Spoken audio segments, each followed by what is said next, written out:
que sigue no es buena noticia. Todos los multifondos del sistema de las AFP tuvieron rendimientos negativos, tuvieron pérdidas durante el mes de septiembre. ¿Por qué está pasando esto? ¿Valdrá la pena refugiarse, cambiarse de multifondo? Vamos con Dani Linares, que nos va a contar más detalles al respecto. Hola, Dani. Hola, Dani. ¿Cómo están? Muy buenos días. Y en lo que va de año, lamentablemente, también tienen rentabilidad negativa, salvo el que tiene ahí un lado positivo, pero tampoco es muy alto. Vamos a conversar del escenario actual y futuro. Recuerden que hay una reforma de pensión también comprometida y en carpeta para finales de octubre, junto a Rodrigo Gutiérrez, gerente general de CIEDES. Partamos por el escenario actual. Hay un rendimiento negativo durante el mes de septiembre, en particular todo esto en el caso de los fondos más riesgosos por la volatilidad del extranjero, ¿no? Hola, Dani. Hola, Carolina. Bueno, sí, efectivamente tenemos durante este año 2022 rendimientos negativos para todos los multifondos en lo corrido del enero a la fecha, salvo el fondo E, que tiene una leve rentabilidad positiva en lo acumulado del año. Estamos viviendo tiempos excepcionales. El año pasado fue un año que fue muy positivo para el fondo A, más los resultados para el fondo E, y este año se está dando un fenómeno inverso, una rentabilidad negativa para el fondo A y una rentabilidad levemente positiva para el fondo E. Son tiempos excepcionales. Hemos visto cómo los resultados de las inversiones se ven afectados por los instrumentos en los cuales estos fondos invierten. Sabemos de que los fondos de mayor riesgo invierten en instrumentos de renta variable, principalmente en el extranjero. Sabemos que el 80% de esos recursos están invertidos afuera y por lo tanto están afectos a lo que estamos viendo en los mercados internacionales. Sabemos que persiste la incertidumbre por la pandemia. Sabemos de que el conflicto en Ucrania por la invasión de Rusia ha durado mucho más de lo que esperábamos a comienzos de este año. Vemos también presiones inflacionarias en las distintas economías, principalmente en Estados Unidos, amenazas de recesión global también, desaceleración en China, etcétera. Un conjunto de variables económicas que afectan los mercados financieros y han tenido, por lo tanto, impactos en las bolsas, y esos impactos en las bolsas es el que finalmente nos rebota en Chile en las inversiones de los fondos más riesgosos, de los ahorros de los chilenos para sus futuras pensiones. Comienza a recuperar su espacio el fondo E, su espacio, digamos, de lo que recomiendan siempre todos, ¿no? Refugiarse en ese fondo que es menos volátil cuando ya estamos cerca de la edad de jubilación, pero que tuvo un momento difícil, ¿no? Por la pandemia, por el estallido social, y que ahora presenta estos números positivos. ¿Comienza a recuperar ese terreno del fondo E? Sí, la verdad es que sí. Este año hemos visto mejores resultados para el fondo E, pero luego de un año muy malo. El año pasado, recordemos que en el periodo acumulado de enero a octubre, el fondo E acumuló una pérdida del casi el 20%. Eso se revirtió en los últimos 3 meses del año y significó, por lo tanto, un cierre del orden del 13%. Pues bien, buena parte de aquello se ha ido recuperando, pero todavía la verdad es que tenemos un rendimiento negativo en lo acumulado del año.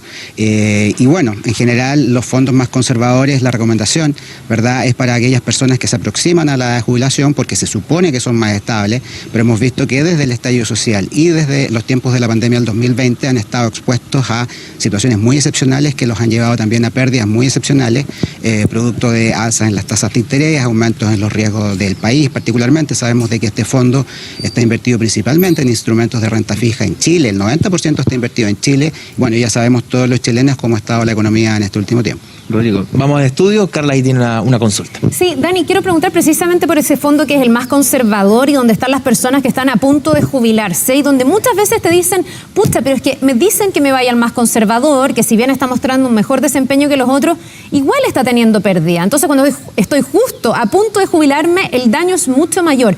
¿Cuál sería la recomendación para esa gente? ¿Es momento de jubilarse igual? ¿Hay que retrasar un poquitito? Y yo no sé, Rodrigo, si esta es una falla del sistema, porque uno pensaría que en los últimos años de cotización se debería proteger incluso más el monto que está proyectado como la pensión que tú vas a tener. De repente vienen crisis importantes y la gente, ¡pum!, se le desaparecen millones justo cuando se va a jubilar. Sí, bueno, es cierto lo que tú dices.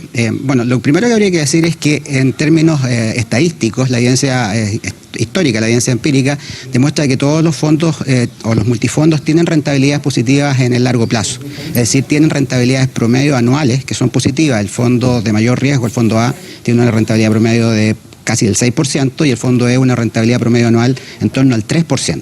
Efectivamente, la expectativa y lo que nosotros esperamos es que en general los fondos más conservadores tengan este comportamiento estable y no se vean sometidos a estas fluctuaciones del mercado y no experimenten pérdidas, porque tal como tú señalas, eso implica que los saldos de las personas se ven afectados y por lo tanto los afectan en sus futuras jubilaciones. Eso es algo que efectivamente sucedió durante el año 2020, era algo inesperado, por eso nosotros hablamos de circunstancias excepcionales. Las personas se vieron afectadas en pandemia y efectivamente observamos que durante el año 2020 y parte del 2021 las personas postergaron su trámite de jubilación. Esta fue una recomendación que nosotros hicimos en su momento, se efectuó. Efectivamente nosotros vimos de que muchas personas postergaron este trámite de jubilación porque sus saldos estaban siendo castigados y sus futuras pensiones también. Lo que hemos visto durante este año, en lo corrido del año, es un aumento en el número de nuevos pensionados de manera significativa, de prácticamente el doble de lo que había el año pasado igual fecha, y esto tiene que ver justamente con que muchas de esas personas que durante los años anteriores postergaron este trámite, lo están haciendo ahora, en contexto de, por lo tanto, un mejor contexto económico, producto también de que las tasas de interés que se utilizan para el cálculo de estas pensiones han mejorado y también, yo diría, por la expectativa de un mejoramiento complementario de su pensión a propósito de la creación de la nueva pensión garantizada universal. ¿Qué podemos hacer ahora? En realidad este año es un año en el cual las personas, como digo, están jubilándose, aquellas que lo postergaron, y bueno, la expectativa es que evidentemente estos fondos ojalá pudieran recuperarse aún un poco más y las personas que puedan postergar este trámite lo sigan haciendo, pero sabemos que en definitiva esa es una decisión muy personal, muy íntima, que depende de la realidad personal y familiar de cada persona. Rodrigo, proyectemos un poquito el sistema. Hay una reforma ya proyectada para finales de octubre, una tramitación, por cierto, que será larga, ¿no?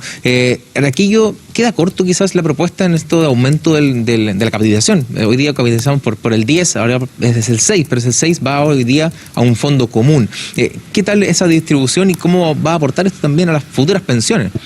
Sí, bueno, estamos viviendo un momento importante desde el punto de vista del debate de lo que es la reforma de pensiones. Sabemos de que las pensiones en Chile son insuficientes. Este es un debate que ya tiene bastante tiempo, más de 10 años. Había un diagnóstico claro, diría yo, hace unos 3 años atrás, al inicio del gobierno de la presidenta Bachelet y después con el presidente Piñera. Se intentaron hacer un par de proyectos de reforma que ambos fracasaron, y ese escenario malo que había en términos de las pensiones de los chilenos hoy día es aún peor producto de los 3 retiros de fondos previsionales, eso es algo que decirlo, y por lo tanto entonces hoy día lo que tenemos son pensiones del orden de un 30% inferiores a lo que teníamos antes en un escenario ya negativo.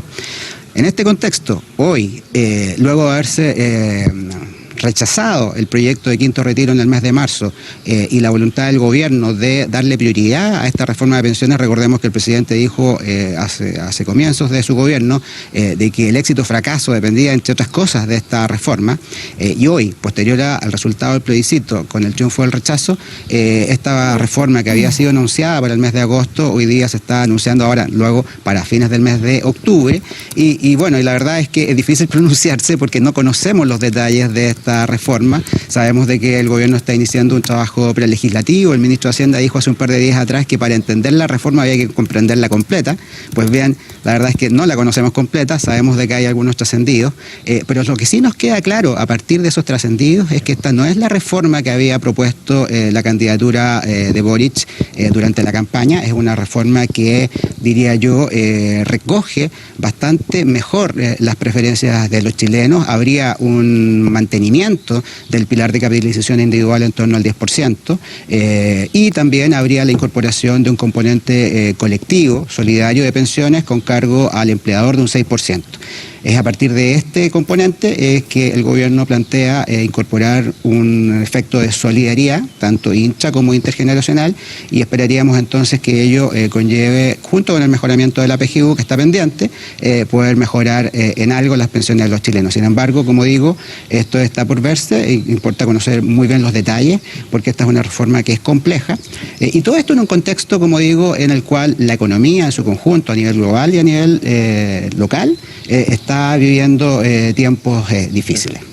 Rodrigo, muchas gracias por acompañarnos ahí proyectando un poco este escenario, ¿no? Respecto a las pensiones, un tema que sin duda nos interesa y nos apasiona a todos, ¿no? Porque depende de aquello, la jubilación, el dinero que vamos a recibir luego de la edad laboral. Así que estamos atentos también al movimiento de los multifondos, pero también con un ojo puesto en lo que va a ser esta reforma de pensiones, un debate que va a iniciar a fines del mes de octubre. Sí, y que se ve bien áspero, así que vamos a ver en qué queda. En lo inmediato, fijarse y esperar, Dani, que venga entonces la recuperación después de estas pérdidas. Muchísimas gracias a Rodrigo y a ti también, que tengan un buen día ambos. Nos vemos.